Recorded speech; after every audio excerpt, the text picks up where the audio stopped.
of the Speakers and Leaders Hour. I am Dave Wilkins, your host. This is a program that comes into your home once a month. At the present time, it comes into your home on the first Tuesday of the month from 7 to 8 p.m., and we're live here in Studio A in the Allen County Public Library. With me this evening are members of the Advanced Speakers and Leaders Toastmaster Club, and everybody here is either a past member or a current member of that club. As you know, we promote Toastmasters and we also promote the parliamentary world. Tonight, primarily, we're going to focus on a Toastmaster meeting and what it's like. So as we go through our Toastmaster meeting, just pretend that you're looking in on what's going on in a lot of different Toastmaster meetings throughout the city of Fort Wayne. Those meetings occur in the mornings, afternoon, evenings.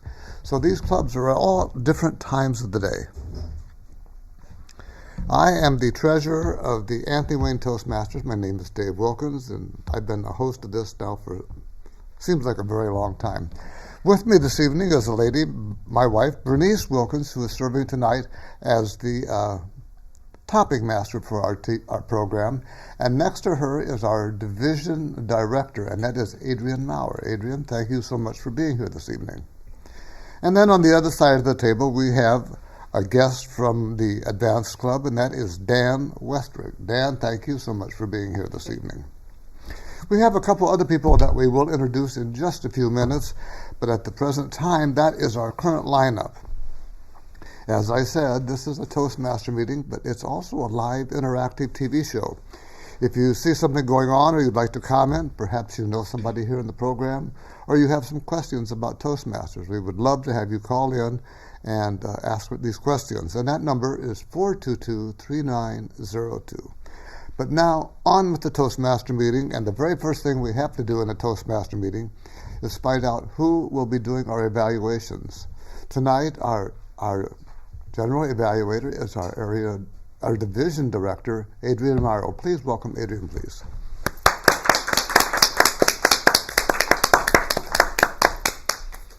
Thank you, Dave. Mm-hmm. The evaluation portion of a Toastmasters meeting is one of the more important parts of our meeting. It helps us to learn about our speeches and how we did well, what we did well, and where we can improve. My evaluation team for today, we have Marlene Purdy, who will be evaluating Daniel Westrick's speech. Daniel Westrick will be evaluating my speech, and I will be evaluating Marlene's speech. Dave Wilkins will be evaluating the table topics, and he will also serve as the timer. You want the timing details? Yes, please. Thank you. Marlene's speech will be 8 to 10, and she'll receive the green signal, wherever it is. There we go. The green signal at 8, and the yellow signal at 9, and finally the red signal at 10. Our second speaker tonight will be Dan Westrick, and he will receive the green signal at 5 minutes, the yellow signal at 6 minutes, the red signal at 7 minutes, and then we will have a short video from 5 to 7 minutes in length that will conclude his speech. Our last presenter will be Adrienne Maurer, and she is giving a 5 to 7 speech. So again, 5 minutes, 6, and then 7. During our topic session, which will be 1 minute in length, when the person has spoken for 30 seconds, they'll receive the green signal. At 40, the yellow. At 50, the red. And finally, at 60 seconds, we will applaud you politely to your seat. And we'll report later at the end of the program. That concludes my timing report, and I'll return control to Adrienne. Thank you, Dave. Okay. Thank you, Adrienne. I know you're going to do a good job as general evaluator tonight, and everybody here really does a great job, so it should be a very fun and interesting program. Now, our first presenter has with her a guest this evening. She is speaking from one of the advanced manuals, the Communicating on Television manual, and that is a manual that has different projects, and you're to pretend that you're on TV. Well, not only is she pretending, she really is on TV, and she has an interesting presentation. Besides that, she is also a very involved Toastmaster. She is the past District 28 governor over in Ohio in Region 6. She's served a couple different terms here in in Indiana in Fort Wayne as Division B governor. She was fall conference chair twice here in the Fort Wayne area. She currently serves as our District 11 chief judge, and she is the chief ambassador for Pathways, the new educational program. If this lady isn't busy, I don't know who is. And that is Marlene Purdy, and she is a triple DTM, I believe. Oh, four times DTM, of course. Okay. Marlene Purdy is going to be interviewing Jordan Mitchel, who is a guest here from Great Britain, and so we will have an interview with Marlene Purdy and Jordan Mitchel. So please take it away, Marlene. Well, first of all, I want to welcome you, Jordan. Thank you It's very been much. really fun having you in the club. And it's unusual because we have had some foreign students, but they've already been people who have relocated to Fort Wayne. You are one that's kind of in transition. And so I'd like to share your experiences with everybody and what it's like to be a foreign student or foreign person in a local Toastmasters club. So to start out with, tell us a little bit about yourself. Well, first off, my name is Jordan Mitchel. I grew up in a town in the northeast part of London called Enfield. Within Enfield, there's about 400,000 people, and I went to school there for primary school and secondary school, which would be your equivalent of elementary and middle school and high school. I then went to the University of Surrey in southwest London, or southwest England, just outside of London. And my brother went to a university within southwest London, just on the edge. I have 6 siblings, one of which is at the age of turning 40 very soon, and the lower end would be at 8. Oh my. And I study aerospace engineering, and I'm going to be doing my final year at the University of Surrey when I return back to England. You said in aerospace engineering? Yes. Oh. And so what brought you to the United States? So I was very blessed to be able to partake in an internship with a company called Steel Dynamics, which is very local to the area that we're in right now, Fort Wayne, Indiana. And one of the owners, Mark Millett, went to the University of Surrey and was graciously able to give me the internship opportunity, which I am now partaking in. Okay. And what will you be doing when you return to England? So the first thing I do when I return to England will be taking in the atmosphere of so many people. But in the long run, I'll be doing my final year of education in the University of Surrey in my aerospace engineering program. And I will be hoping to partake in a master's too. Okay, what did you say you were going to do before you finish your degree? Before I finish my degree, I'm just going to relax and enjoy the ambience of being around so many people and being in a bustling city compared to the more spacious areas of Fort Wayne, Indiana. Okay, in other words, you're going to take kind of a, what do they call it, a kind of a break and then finishing up your degree at that point? Yes. Okay. And whatever brought you to Toastmasters? Well, Toastmasters is a club that allows you to develop your speaking skills and understand how to become a better leader. And to me, I just thought, for the time that I have here, there's no better way for me to spend my Monday evenings than developing myself as an individual. Okay, and we have enjoyed having you. Actually, I'm going to do a sidebar here. I tried to adopt him to keep him here, and unfortunately his visa is a student visa. So, what have you found to be the most beneficial part of Toastmasters? I believe Toastmasters has helped me become a better speaker in terms of making sure that I'm speaking at the right time, that my voice is heard, making sure that I'm understanding when to speak and when to move my hands, and just to make sure that every word that I say is the right choice of word when I'm speaking. So it's allowed me to speak better at work and to partake in meetings with people back home, in some committee meetings that I'm partaking in terms of what to say and when to speak and the right way to move someone's heart when I'm speaking. And I noticed one thing I will have to say, when you first started, I always had to move up to the front of the room because I couldn't hear you, and you've really improved in emoting a little more so that people could hear what you were saying. What has been the most beneficial part that you've learned in Toastmasters, other than anything other than the learning to communicate better, or not?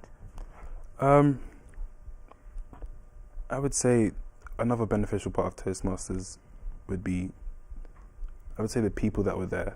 The people that you find in Toastmasters are very kind, very welcoming, very understanding.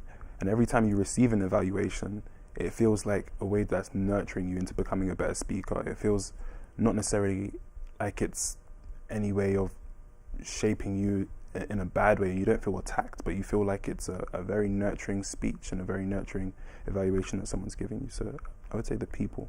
In other words, encouraging. Yes. Okay. What would you have liked to done in Toastmasters that you were unable to accomplish? If there was something in Toastmasters that I would have liked to have done, it would have probably have been to partake in a few competitions within Toastmasters, just to make sure that I can see where I am. It's very easy to, well, not very easy, but it's nice to be able to gauge yourself against your past speeches, but to gauge yourself against other people's speeches allows you to kind of climb up the rungs and figure out where you are in terms of a speaker globally. Okay. In other words, the competition would have been to be able to compare yourself to, or have somebody check you against other speakers. Yes, I love competition. Speaking from past experiences, I used to love playing sports. I used to love to run. So any competition to me is healthy competition. I'm talking about sports. Were you involved in any sports? While I was here, I had 2 participations within sports. First, I was playing at an area called the Plex in Fort Wayne on every Tuesday, about 7 to 8. But I was also coaching kids about 5 years old, between 6 and 7 years old, and our team was called Team USA, and we all got pretty far in the tournament, and it was very nice and encouraging to be able to motivate them using the Toastmaster skills and What speak sport? to them. Well, I would call it football, but you guys would call it soccer. Okay. So I have to make sure that I'm saying the right word depending American where I am. soccer, English football. Or, Yes. yeah, okay. Yes. And, okay, I'm going to ask you a question. You can be as blunt as you want to.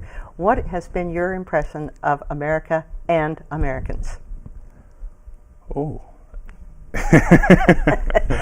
What an I don't mean amazing to put you on the spot. What an amazing question. My impression of America has been eye-opening. The time that I've spent in America has allowed me to realize that the Hollywood version of America that you see kind of allows you to think that America is just a huge dome with the main cities being Chicago and New York and LA and maybe Orlando, and those are the only places that really have populated areas, and you kind of assume that in the middle there's nothing really in Indiana or nothing in Ohio, nothing in Kentucky, but I've come to realize that there's so much there, there's so much around, and your eyes are open to the different possibilities that are within America. So as I began to see that, I began to realize that the stereotype that all Americans drive is a valid one. It's not necessarily a stereotype that it's an option, but it's more of not a choice that they have to make, because there's so much land and there's so much places that they have to go. They don't necessarily have the transportation means that I have experienced in London and in different parts of Europe and the world. So it's been an eye-opening experience to see that Americans are actually extremely kind, extremely welcoming, extremely caring when you go down into these areas that you would never have thought of to find so populated. So I've been welcomed and fairly kind. I'm glad to hear that. Okay, what could have been done to have made your stay more enjoyable? To make my stay more enjoyable, I would say to be in a more populated area, just because of what I'm used to. Now, that doesn't necessarily mean it produces more growth. It just means it'd be more enjoyable for me, just because that's what I'm used to.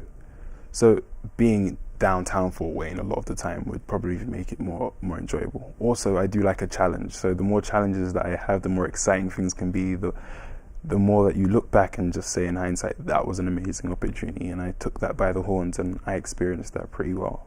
You were used to a city more like New York, and Yes. and the The hustle and bustle and Yeah. the quick speed walking, and yeah. What has not been what you expected here? Have there been any things that were different than what you were?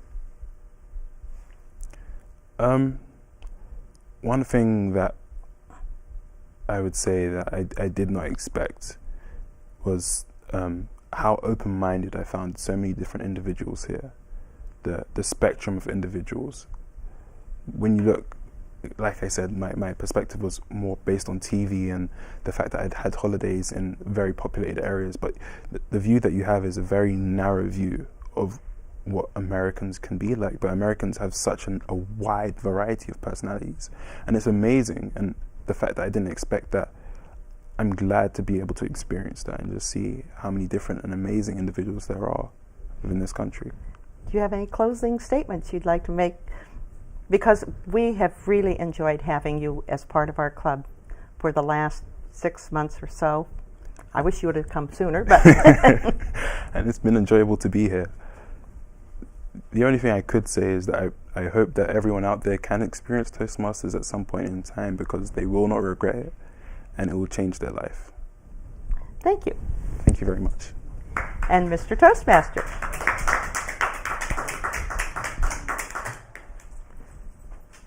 All right, thank you, Marlene, and thank you, Jordan. What a great presentation that was. And you met Mark Millett, as I understand? Yes. Okay. His boss, Keith Bussey, my wife and I went to high school with Keith Bussey. In fact, we were just at his house a few weeks ago for our class reunion from high school, 55 years ago. 55 years since we've been out of high school, so it's amazing. All right, so now we have our next presenter, who is a member of the Bob Lyman Toastmaster Club as well as the Advanced Communicators Club. This evening, Dan is working out of the Communicating on TV Video manual, just as Marlene was. His speech will be from 5 to 7 minutes in length. And Dan currently serves as Vice President of Public Relations at the Bob Lyman Toastmaster Club. He's a member of the Carriage House Speakers Bureau. And as he says, he is an avid sports fan following all different varieties. With a degree of medical media and public relations from IPFW, a minor in political science, he's a pretty well-rounded speaker. So with a presentation entitled, How to Make a Downfall Parody. Please welcome Dan Westrick. Oh, thank you, Mr. Toastmaster, fellow Toastmasters, and most distinguished guests out there in our viewing area tonight. The internet is such a powerful medium, and one of the websites that has come on board is YouTube. Now, for those who are not familiar with YouTube, it's basically a site where you share a lot of videos. If you've seen videos from the Olympics or your favorite television program, going back all the way to the 1950s with What's My Line, it's right up there on YouTube. And you probably might have seen a lot of crazy videos. Like a younger me from about 6 years ago, basically telling everybody that I was acting like Jeremiah Ray. The chickens have come home to roost. But sometimes we tend to get weird videos. There is an internet phenomenon called a meme. A meme can be one of two things. It can be either just a picture of a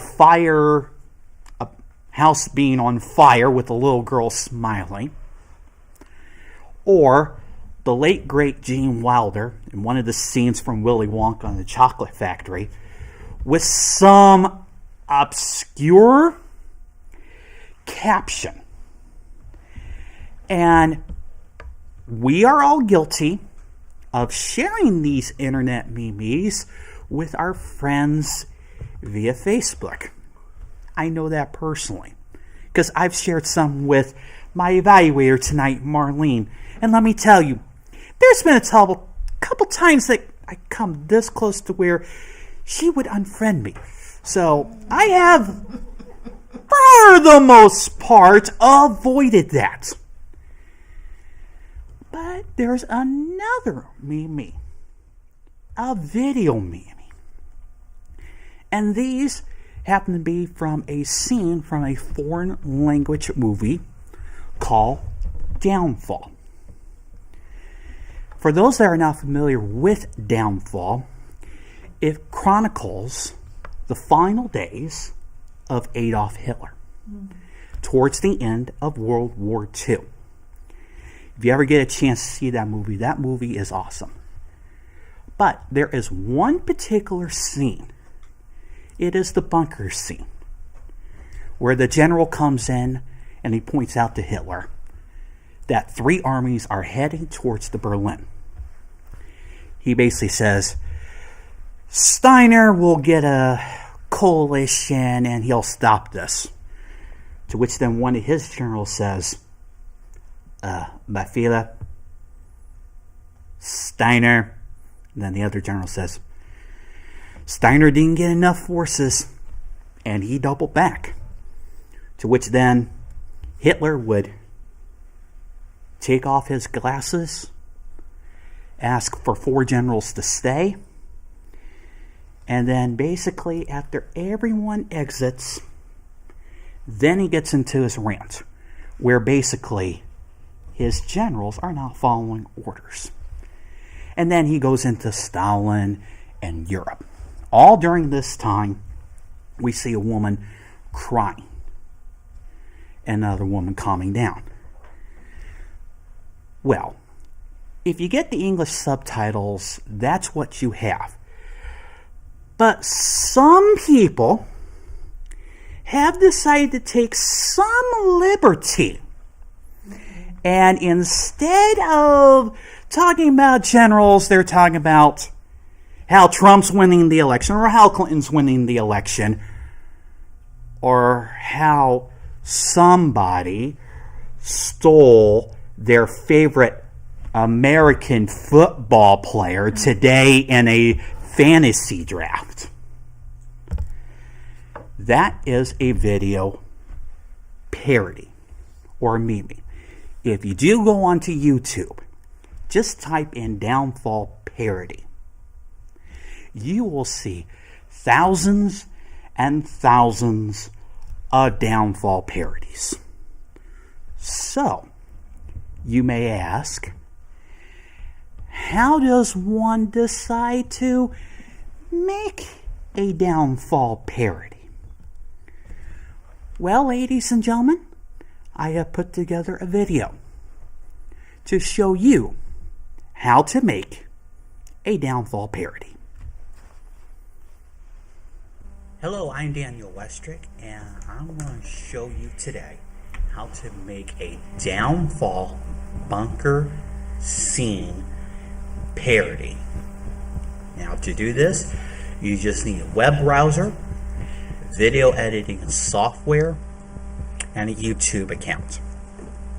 And that's the first place we want to go to is YouTube. So you just look up YouTube, and then in the search box, you want to type in Downfall Bunker. Now, with some browsers, you'll get the options of more. In this case, you'll see with the arrow, it says Downfall Bunker Scene, no subtitles. That's what you want. So you click on that. And you'll want to look for the second video where it puts in parentheses, no subtitles. Click there. Then, up in the address box, just let the video play for a few moments first. Then, where you see the web address, just right-click on the web address and then click Copy. To which then, at that point, then you want to open a new tab. So just click on that plus sign for Firefox users, or just find an option in your browser that says Open New Tab. and then you want to put in clipconverter.cc. This is the website that will ultimately convert the YouTube video to a video that you can download, which then you can use. Now in this black box here, you'll just right click and then go to paste like that, and then you put in that address, and then you just click continue. Now it has the video ready. Now this website can also convert video to audio, and it can do it right down here, MP3, M4A. But you want to convert a video to video, and you want to use MP4. Once you all have that ready, and you can actually change the name of your file right here. Once you do that, click Start. Once it's done converting, then you can download. Now for Firefox viewers, right up here is the downloads folder. Just click there. Once it is completed, then it is time to open up a movie maker. Now, Windows in their Essentials Package 2012 has something what's called Movie Maker. So right down here is where you'll click on Movie Maker, and it will open up. Now, to add that bunker scene, you just go to Add Videos and Photos. From there, just double click or click on the file, then click Open. And there you have it. Now it will take a little bit for the first time to load because it has a lot of audio. Then you want to look for these audio waves, because this is where you want to insert the subtitles. Now to insert a subtitle, just go to Caption, click on that, and then just type away. Now to change the duration of the subtitle, just go here to text duration, click on the drop down box. Now this first clip is 3 seconds long, so I'll select 3 seconds, and there you go. You just repeat this process for each individual audio clip. Now this is a completed product where you can see all the subtitles that I put in. 3 things I want to point out to make sure your parody is really authentic. At 53 seconds, Hitler cites 4 generals he wants to stay in the room. Use those last names. At 2:17, he uses Joseph Stalin's name. Make sure you use that. And at 2:34, he references Europe. So remember those 3 things. The generals, Yoder, Krebs, Berghoff, Stalin, and Europe. Once you're done, now it's time to publish to YouTube. So you click on the YouTube icon in Windows Movie Maker. Choose the resolution of your movie. Go with the recommended size. Then sign into your YouTube account. And then just give it a nice title. Then add description. The tags Downfall Parody, Big Brother 18. In this case, you want it to be a comedy. So you click on Comedy. Then you click on Publish. Then it will first save the movie and then publish it then to YouTube. Once it's all published, then you'll get a notification. And if you want to see the finished product of Hitler's reaction to James voting off Victor from Big Brother 18, I have 2 versions available on my web channel. Just type in my name, Daniel Westrick.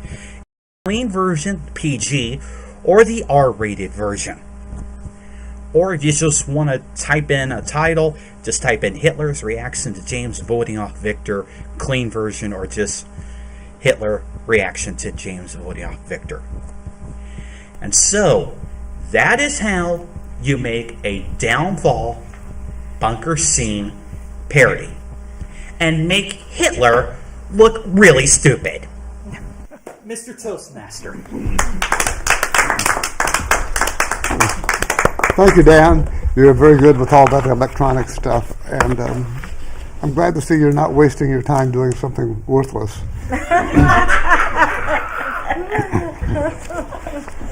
That's a good one. That's a good one. Thank you.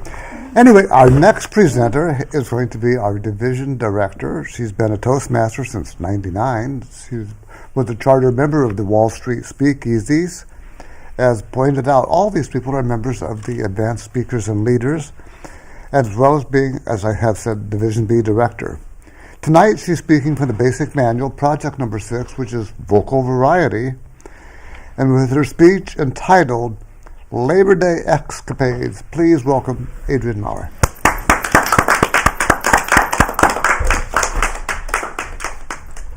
Thank you, Mr. Toastmaster. Fellow Toastmasters, guests at home, what do you think of when you hear the term Labor Day?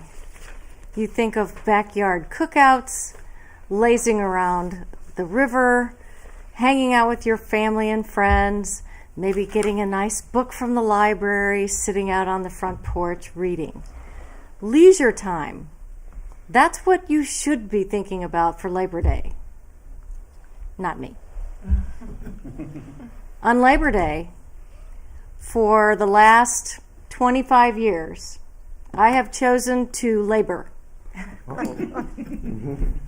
Labor Day is when I try to complete all of those projects that I started in the summer and didn't finish. That's what I do on Labor Day. I labor. This year, no different. I decided for my Labor Day project, I was going to labor in the attic. Oh, no.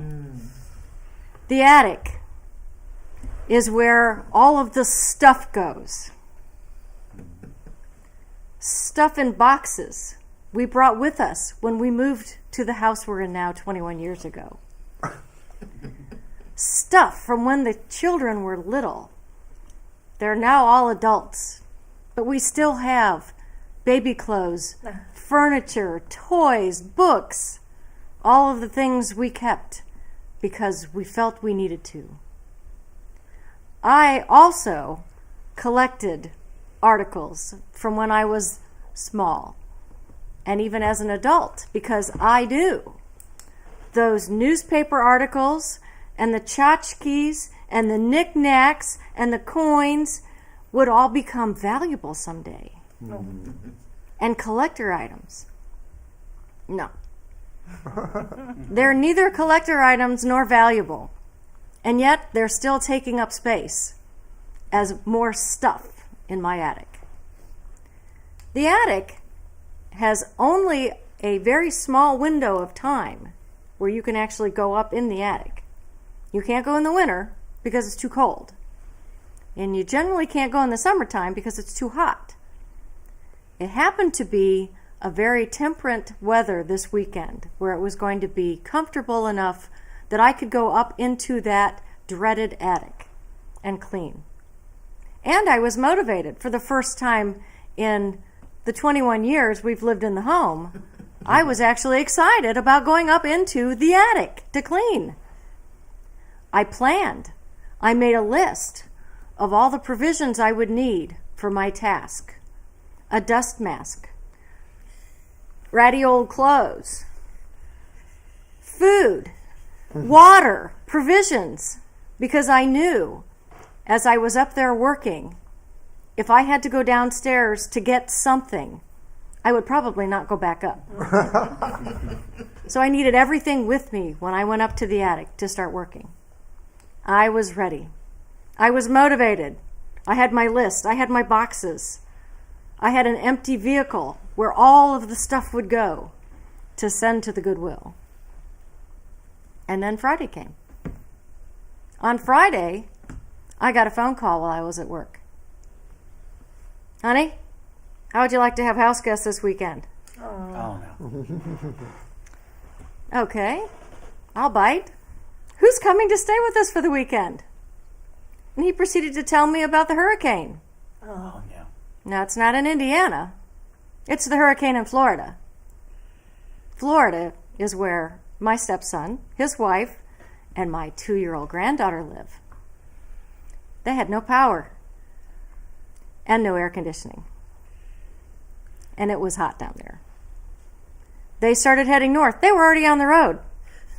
They were coming up to Indiana to stay with us. Yay. I haven't seen my granddaughter for many months, and I was very excited about having them come. So excited that my list and my plan and my box threw it away so that I could get ready to have company at my home. My stepson, his wife, my 2-year-old granddaughter, my other kids all came, my husband's family from Ohio came for the entire weekend. Instead of me being up in the dreaded attic, I was able to sit around, have a backyard cookout, and have fun and leisure time with my family and friends. Something I never thought I could do, because, of course, Labor Day is for laboring. And that attic project, it's still there. After all, there will be another Labor Day next year. Mr. Toastmaster.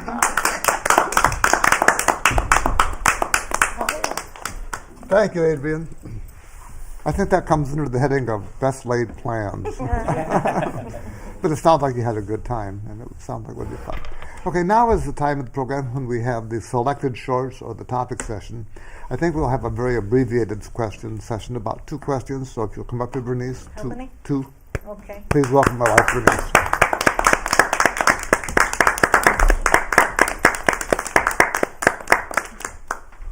Okay. Thank you, Dave. The topic session. What is the topic session? Yes, it's short. Little 1-minute speeches that should have an opening, a body, and close, just like a speech. It helps you to think on your feet. That's what it's all about. And I will try to pick 2 questions that I think might be interesting. They are not meant to stump the speaker. They're meant to help the speaker to formulate an actual speech off the cuff. So the first question that I have is for Marlene. Can you explain to us about the leadership training?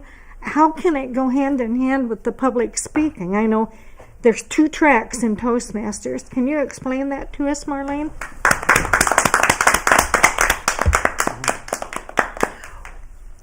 Thank you, Madam Topic Master, fellow Toastmasters, and those of you out in our television audience.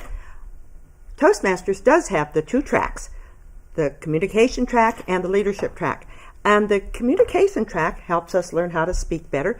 The leadership track does all those jobs at a Toastmasters meeting that help us develop leadership skills, such as learning to work with others in a collaborative method, learning to listen effectively so that we can evaluate speeches, learning to organize our time, such as when we're the Toastmaster and we have to organize, like we're on a time schedule right now.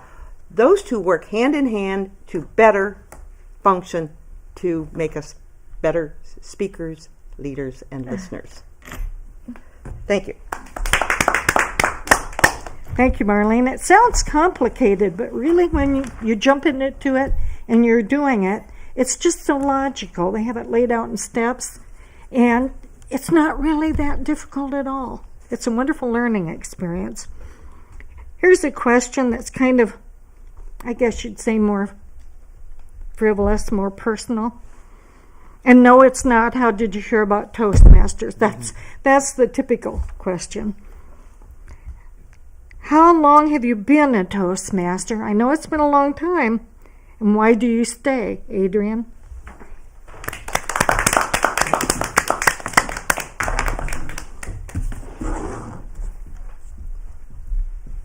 Thank you, Bernice. How long have I been a Toastmaster? I joined in 1999 because of my job.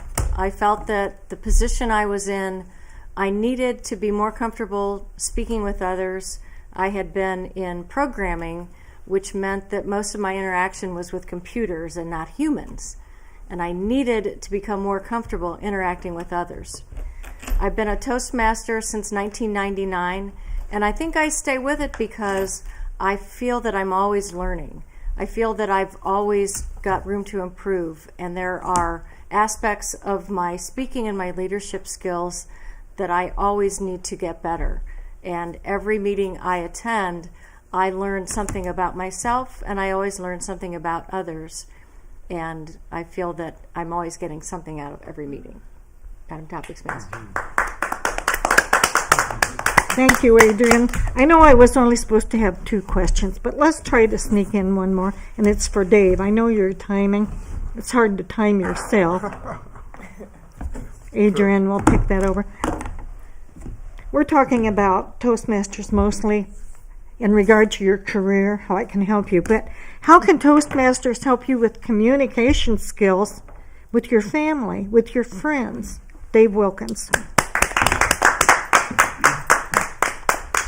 Thank you, Bernice. That is a great question. And when it comes to Toastmasters, you learn that you are to listen to what you're hearing. And when you learn to listen, you find yourself going home and listening to the people at home.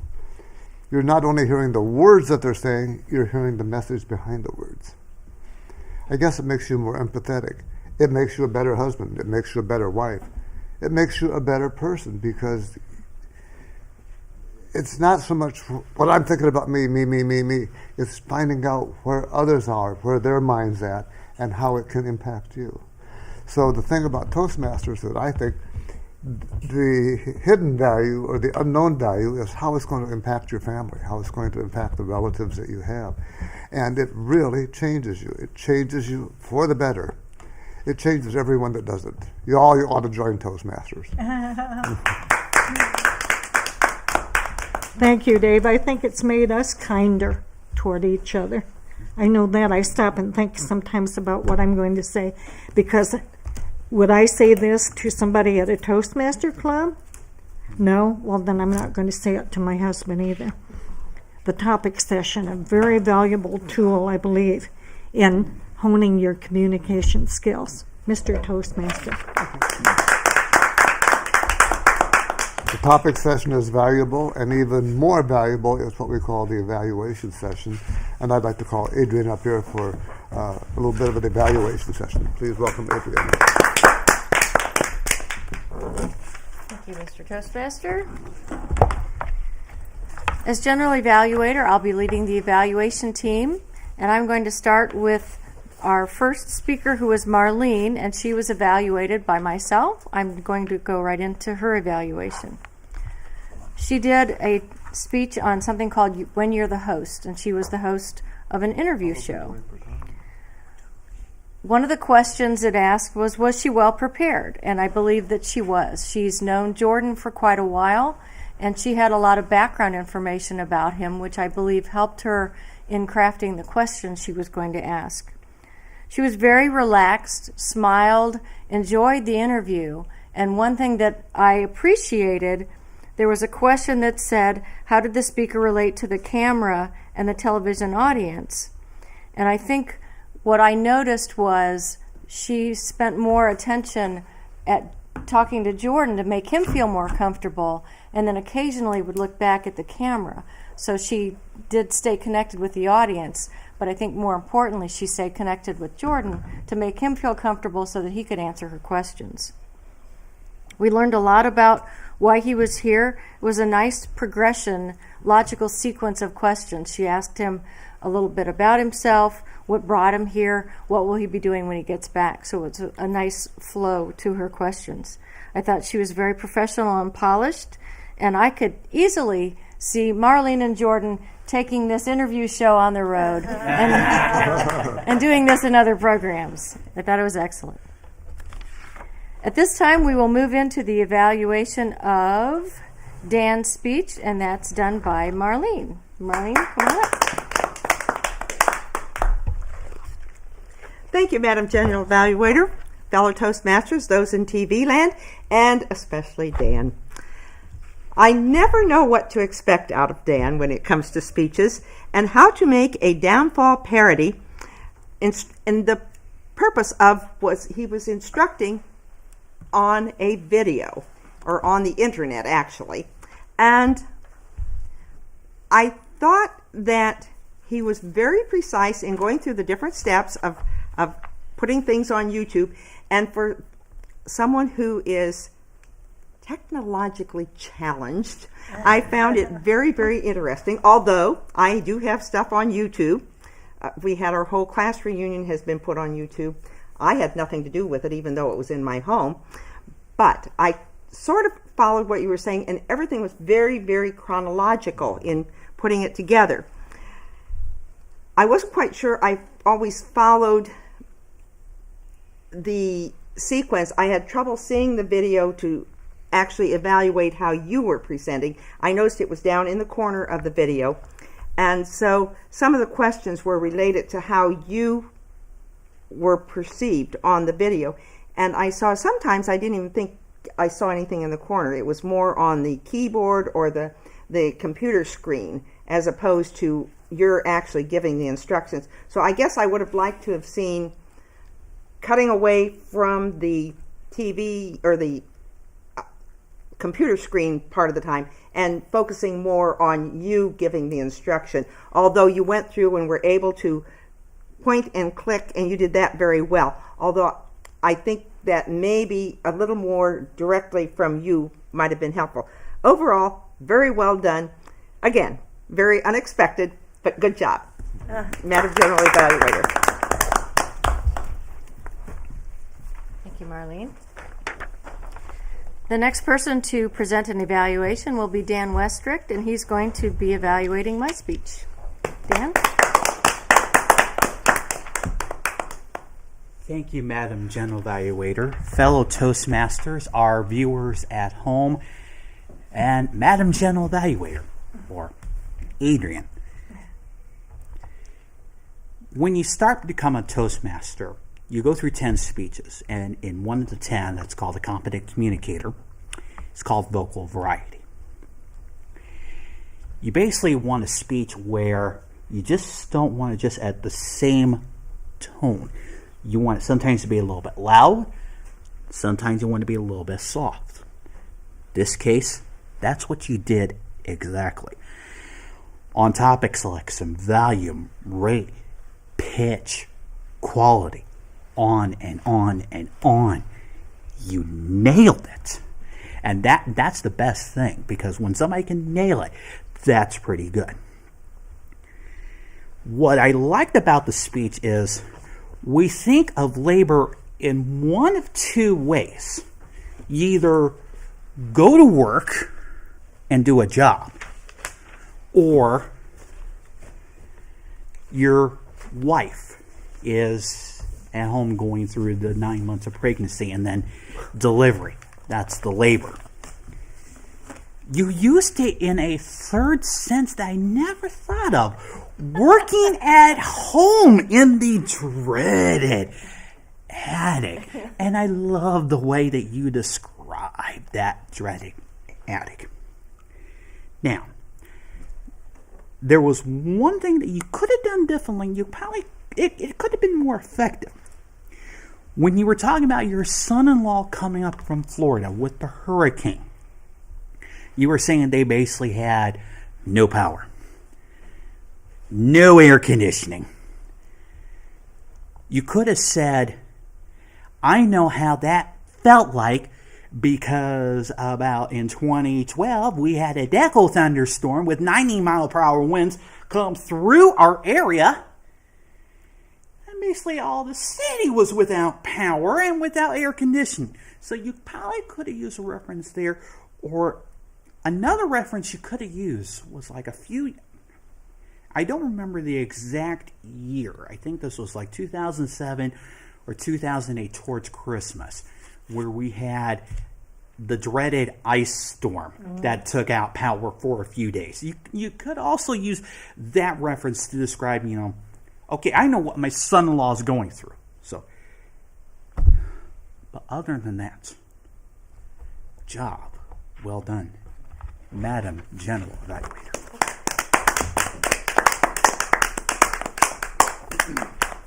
Dan?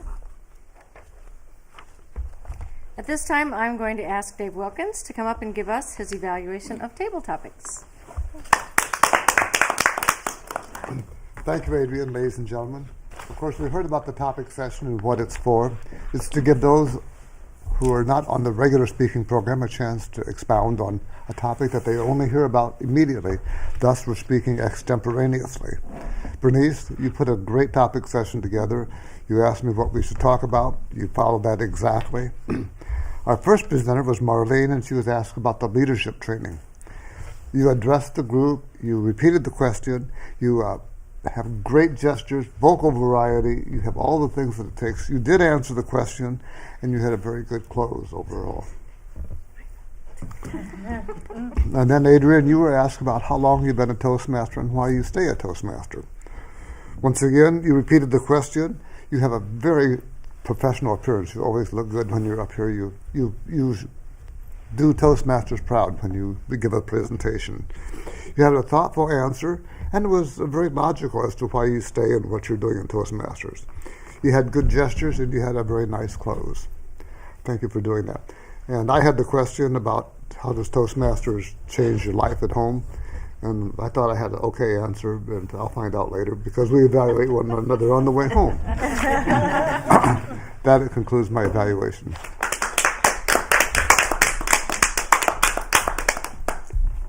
Mm-hmm. One of my duties as general evaluator is to evaluate my evaluation team. What I look for in the evaluations are specific examples of what you found that you liked and also room for improvement. And I think everybody did point out specific examples which says that you're listening. And if you're listening, then you're learning more about how to be an effective speaker. That concludes my comments. I'm going to return control to our Toastmaster. Thank you very much, Adrienne. We're starting to run out of time here, but I would like to give the timing for the presentations tonight. Marlene, your presentation took 10 minutes and 16 seconds. Dan, your presentation was 5 minutes and 26 seconds, and I believe your other one was about 5.5 minutes. So, Adrienne, you spoke for 5 minutes and 27 seconds. During the topic session, you spoke 50 seconds, Marlene. You spoke 53, and I spoke 54. And we have 3 minutes left. And how long was that video? 2:40. Why don't we go out with the video of Dr. Smedly giving an interview some years ago?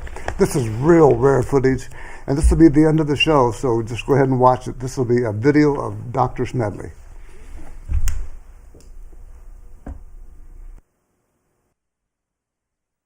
Toastmasters International.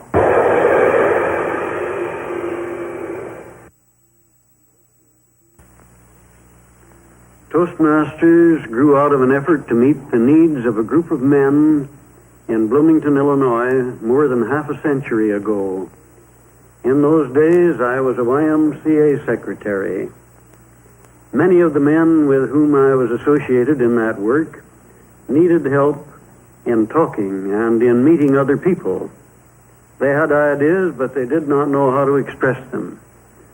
However, they did not want a formal class in public speaking, and when I suggested a club in which they could learn to talk by talking, they welcomed the idea. I believed in the sound pedagogical principles of learning by doing and improving through helpful suggestions or constructive criticism, as I preferred to call it. Businessmen, professional men, laboring men, men of a variety of occupations came into the club, and they were surprised by the results which they achieved through following our simple process of practice and criticism. We were strictly an educational group. We avoided the atmosphere of the classroom, and we learned in moments of enjoyment. As men in other communities heard of our plan, they desired the same training for themselves. It is gratifying, as I look back over our development through the years, to know that the growth has been the result of the desire of men to improve themselves in speech and in communication with other people. Yes, many thousands of men throughout the free world have profited by Toastmasters training and have been led into more productive living, more satisfactory living by this means. I hope to see many thousands more given the advantage of this training in the years to come.